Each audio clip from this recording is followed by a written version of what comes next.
लेकिन संभवतः ईडी की होगी। जी और जी यह विपक्ष के ऊपर ही क्यों किया जा रहा। और अगर यही राजकुमार आनंद बीजेपी में चले जाए या होते तो न होता। छापा तो अडानी के ऊपर पड़ना चाहिए। कितने सारे महाभ्रष्ट लोग बीजेपी में हैं। शुभेंदु अधिकारी, हेमंत बिस्वा शर्मा, नारायण राणे, अजीत पवार, इतनी लंबी लिस्ट है कि गिनाना मुश्किल हो जाएगा। और जैसे बीजेपी में आए सबकी फाइल बंद हो गई। तो विपक्ष को इस तरह से टारगेट किया जा रहा है। ED, income tax, CBI one of the departments of BJP की सशक्त इकाई के रूप में काम कर रहे हैं चुनाव जिताने के लिए। लेकिन सर ठीक है, भारत में जनता की गंगा हो चुकी है, राजनीतिक मजबूरी है, आप बचाव कर रहे हैं आम आदमी पार्टी के नेताओं की, लेकिन सबसे पहले कांग्रेस पार्टी ही दिल्ली में भ्रष्टाचार को उजागर करने वाली पार्टी थी और कांग्रेस पर भ्रष्टाचार का तोहमत लगाकर कट्टर ईमानदार पार्टी की बात कर केजरीवाल साहब सत्ता में आए। अब उनके 2 मंत्री जेल में हैं, छापे पड़ रहे हैं। ईडी खुद आज अरविंद केजरीवाल से पूछताछ करने वाली है। अरविंद केजरीवाल जी ने इतना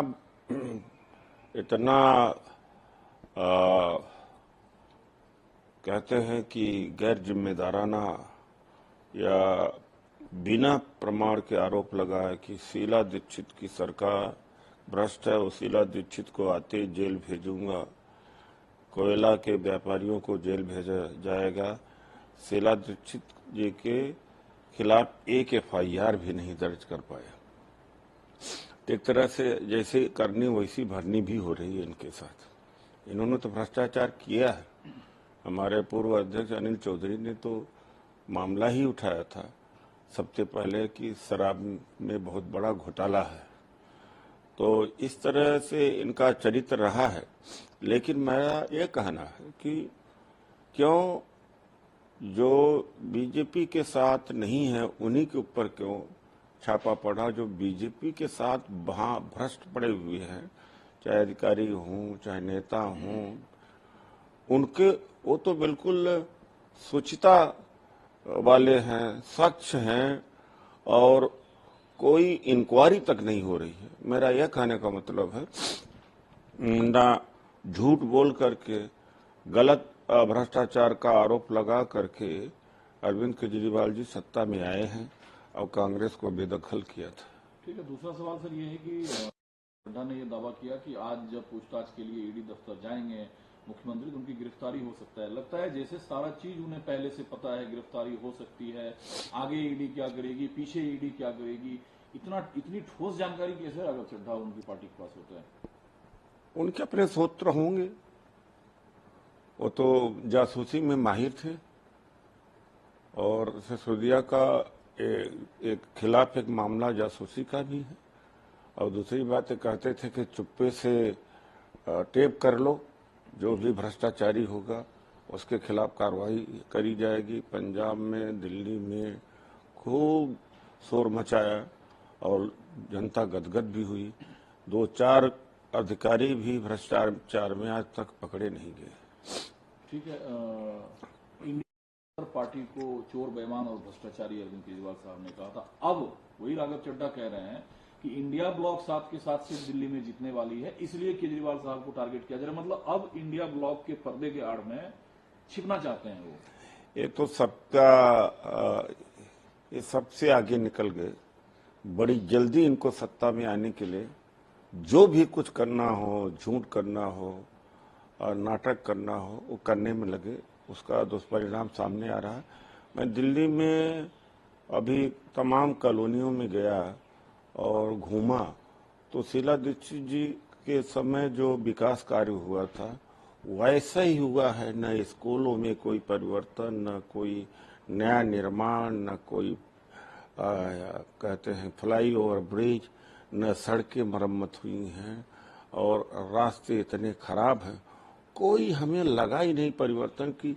लगा कि शीला जी के समय के बाद से कुछ काम ही नहीं हुआ। ये केवल झूठ बोलते रहते, बिल्कुल पूरा दिन झूठ बोलते हैं। तो फिर जो जो अब तो यहाँ तक कहते थे कि हम तो लालू यादव के साथ खड़े नहीं होंगे, क्या क्या कहते थे कि हम इनके साथ कभी खड़ा नहीं होंगे। यह भी शपथ खाया था बच्चों का कि हम कांग्रेस के साथ सरकार नहीं बनाएंगे, सरकार बनाया। तो ये तो इनका चरित्र है। दूसरा सर, कैसपुर चोरी मामले में महुआ उनसे सवाल जवाब किया जाएगा। महुआ अपना पक्ष रखेंगी, जो उनके ऊपर आरोप है पैसे लेकर सवाल पूछने का। देखिए, कोई आरोप नहीं है। ऐसा है कि पासवर्ड और लॉगिन ये लोग रखते हैं और को भी दे दिया जाता है। कोई एमपी, किसी एमपी के पास इतना समय नहीं होता।